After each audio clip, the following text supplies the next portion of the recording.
শুভ দুপুর বন্ধুরা, চলে এলাম দুপুরের খাবার নিয়ে। দেখো বন্ধুরা কি কি রান্না হয়েছে দেখো।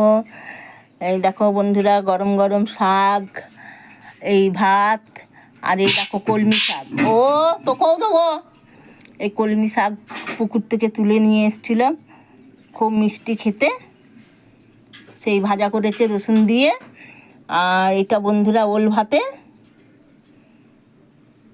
ওল ভাতে খুবই ভালো লাগে গরম গরম। আর এটা খেরোর ছেচকি, খুবই ভালো লাগে, রসুন শুকনো লঙ্কা ফোড়ন দিয়ে খুবই ভালো লাগে খেতে এটা। এখন গরমের দিনে খেরো খাওয়া ভালো।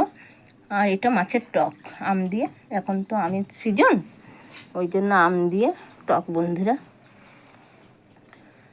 তো কেমন লাগলো কমেন্টে জানাবে। আর এটা দেশি ওল, এটা ওই বিয়ে বাড়ি গেছিলাম, ওখানকার ওল, খুবই ভালো ওলটা, একদম চুলকায় না বন্ধুরা। তো রাখি বন্ধুরা, তোমরা কে কে খাবে তো চলে এসো, আমার তো খিদে পেয়ে গেছে, ওই জন্য খেয়ে নিচ্ছি বন্ধুরা। দেখা হবে পরের ভিডিওতে।